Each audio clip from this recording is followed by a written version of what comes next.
Hello and welcome to Inspired to Taste. I'm Liz Joy, and today I'll be making a chocolate dragon shoe with bonbon claws, kohakutou candy spikes, and lots of other fun edible details. For those who don't know, 3 years ago, I attended Amari Gouchon's Pastry Academy. That's right, the reigning king of chocolate.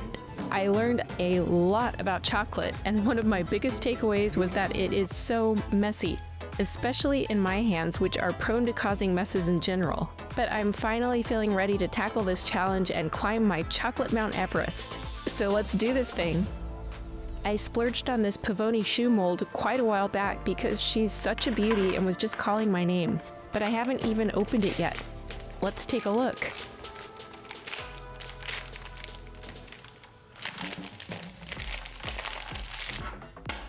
I like that it's really great quality polycarbonate and contains magnets to help secure the two halves.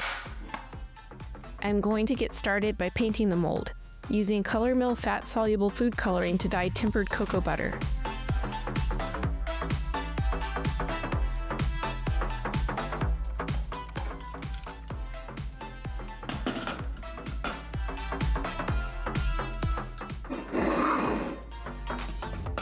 I want to create a kind of splotchy duotone effect, so I'm using a sponge to dab this first layer of green onto both halves of the mold.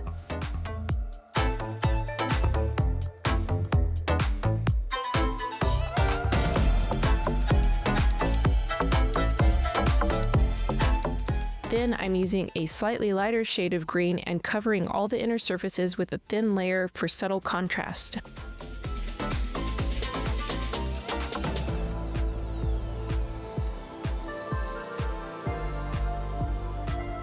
I'm planning to carve a scale pattern into the surface of my chocolate, so I'm going to cast the shoe in 2 layers of chocolate. The first will be tempered white chocolate, dyed green. I'm going to allow these layers to set way thicker than you'd normally allow for a chocolate shell, just because I really want to avoid breaking the shoe when I start carving. For this design, I'd just rather have a clunky but whole shoe. I'll work on creating a more delicate shell next time, maybe. Hopefully. That went on really thick and lumpy, so I'm just going to use a fan brush to try to tidy things up a bit. Okay, I guess that's not looking too bad. And I'm really happy with the sponged effect. Yeah, so this isn't going as smoothly as I'd like. I'm just going to concentrate on casting a decent-ish layer of dark chocolate, and we'll deal with this mess later. I always want my dessert designs to be fun to eat, so I'm going to fill the platform portion and heel with chocolate ganache, then cast one more layer of tempered chocolate on top. Then those parts will be kind of like eating giant bonbons.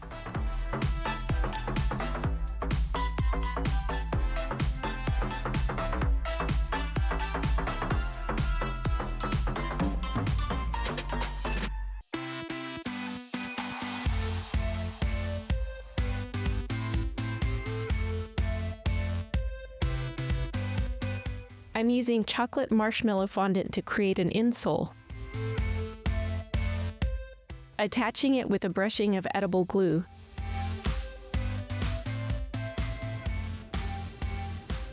Then using a clay tool to create a stitched effect around the edge, and also making a small brand label. I'm calling this the Fire Footwear Collection. And now time to remove her from the mold.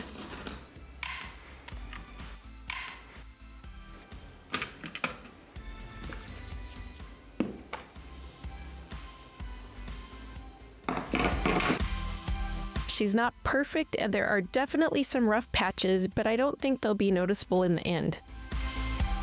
I'm actually pretty happy with this for a first try. Yay! I'm going to be carving a scale pattern using some metal clay tools and a heat gun. Heating the tools means they'll melt the chocolate slightly as I work, so I don't have to use as much pressure and risk breaking the shoe. So the main reason I cast the shoe in 2 different colors was because I liked the idea that if I carved deep enough, the dark chocolate would show through and add more depth to the design. And I'm really liking how it's working out so far.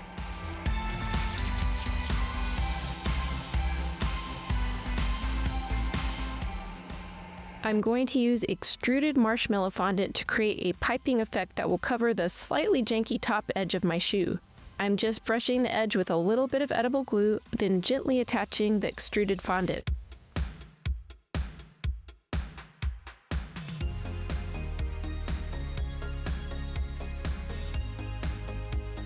And adding a stitched effect. I love texture, so I decided I want to bedazzle the inside of the heel with chocolate sprinkles and dragées in a variety of sizes, attaching them with tempered chocolate.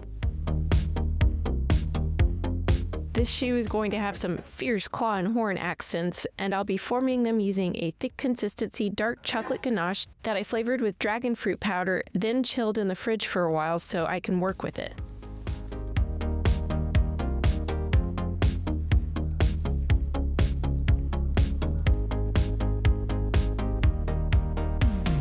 Once I'm happy with these shapes, I'll chill them again, then dip them in a white chocolate coating. So these are basically little dragon fruit bonbons.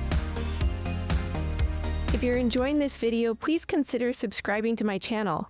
And if you have any comments or questions, please leave them below. I'd love to hear what you think of this design.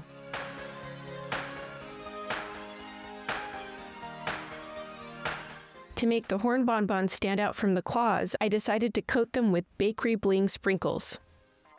I'll be using kohakutou candy to create spike details. This candy is super easy to make. I made mine off camera using a recipe from the Sugar Geek show. I allowed the candies to dry out a bit overnight so they'd be easier to handle, and now I'm just perfecting the shapes. They'll need to air dry a couple more days to achieve the right texture.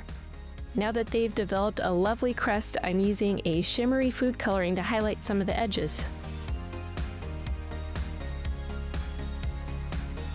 This dragon obviously needs a wing detail, so I've made one out of a chocolate cookie. To decorate, I'm starting by using royal icing to pipe the bony frame. Then I'm lightly dampening the cookie surface and attaching a piece of very thinly rolled fondant.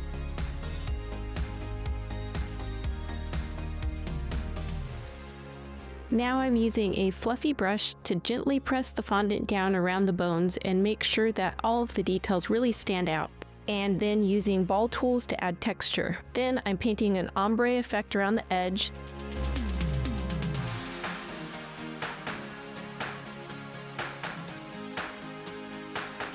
And adding highlights to the raised portions to make them pop more. It's time to attach all these pieces. I'm starting with the bonbon claws, attaching each with a dollop of tempered chocolate.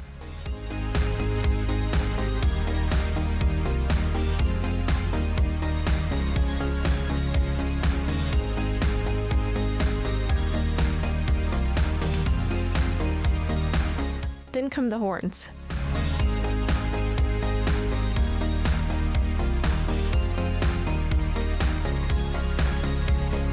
And I decided to painstakingly add a piping effect to each of the bases to help them blend better.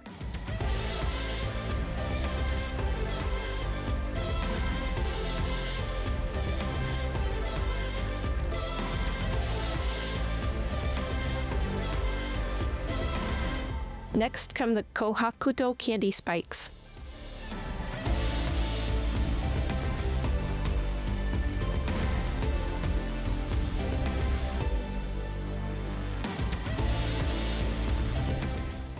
And finally the wing. Let's take a look at the final piece and then have a taste, shall we? 3, 2, 1.